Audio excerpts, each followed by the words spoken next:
Okay, good morning everyone. So today we are taking a look at how to write conclusion paragraphs. And due to the fact that Zoom has not been behaving nicely this week, it's been a real tricky week for me as a teacher to try to um, find ways to make things work, even though Zoom is not playing well with others. So today what I decided to do is to revert back to one of my older methods of supporting distance learning, which is to create a short mini lecture video and then upload that to VIU Learns. So today we're going to look at how to effectively write a conclusion paragraph for our literary essay. So let's talk about the steps of effective conclusion writing. So, step one, you will always start with a conclusion cue. These are like little road maps or little road signs that help the reader to know they've arrived at the end of their journey. So I'll just list out a few of the most common ones here.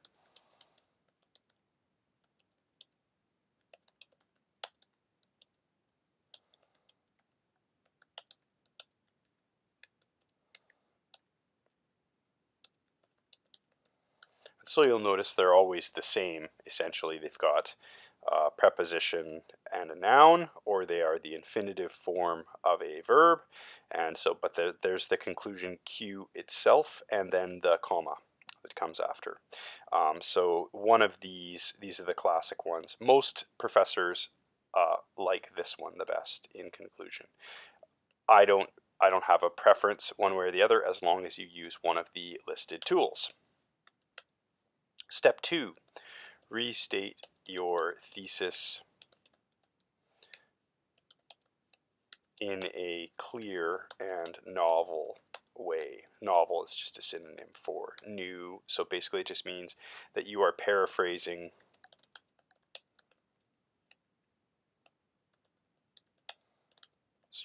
yourself here, okay? Then you need at least two what I call expanding and connecting sentences. So the goal of these sentences is to, within your essay, you've been doing a narrow investigation of the literary devices in Obosan, the novel we've been reading. So you've been very focused. You've been looking at specific texts. You've been looking at supporting documents. You've been doing citations. You've been developing your triads of support. You've been doing all of those things, but it's a very narrow band, right? You're very focused on one page, on one section, on one image, on one metaphor. So what your job is as a writer now in your conclusion is to try to expand your view outwards and connect it with the real world. So what that does for the reader is it should drive home some of your core points and try to help them place the wisdom of your insight into the context of the real world. And then finally, we like to end strong.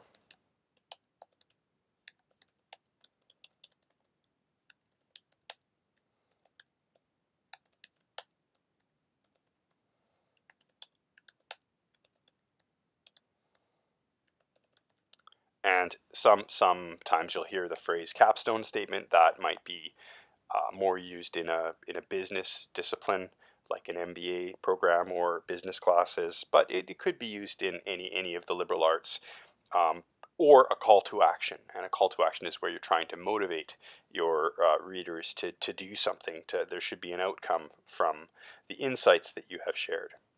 Okay, let's do it. So I've selected to conclude as my cue. Now I'm going to go back up and reread my thesis statement. You should always reread your thesis statement when you're moving into this paraphrasing stage. I like to do it like this. I read, I stop, I think, then I scroll down, and then I try to do the paraphrasing. Now that scrolling down is a key point because you don't want to be looking at the actual wording of the original thesis. That's when you have a tendency to follow the same structure or to use the exact same words. So we want it to have a different structure as a sentence, or some different synonyms, but it should not be exactly the same. It should be a new way of stating your thesis. So let's take a look here. Kogawa's masterful work of literature exposes the terror and torture of displaced Canadians during World War II. She does this by using a veritable army of literary devices, including metaphors, symbolism, and the core themes of loss and displacement. So metaphors, symbolism, and the theme of loss and displacement. Literary devices, good. She's talking about the terror of displacement. Okay.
Okay, so as I've said before, the rule stands that when I say you should restate your thesis statement, it doesn't have to be in one sentence. It can be two sentences if you need a little bit more space to develop your thinking, as I've done here.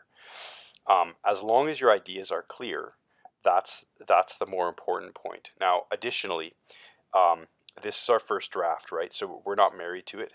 We can make changes. We do need to get the ideas down though, and then we want to leave it for that soak time. And hopefully, when we come back to look at it, maybe on Saturday or Sunday, we'll be able to upgrade it. Okay, so now I'm moving into my expanding and connecting sentences, and some students find these sentences to be the most difficult to write because it is a bit of a tricky thing you're trying to do. You're trying to take your laser sharp analysis and then find ways to make a bigger connection, a more significant and meaningful connection um, to the real world. And that's important because it means that your essay doesn't just live in an isolated academic moment, that it actually has some meaningful impact that we can take back with us from the writing process into our lives, right? Um, Okay, so let's get on it then.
Okay, so let's see how we ended up.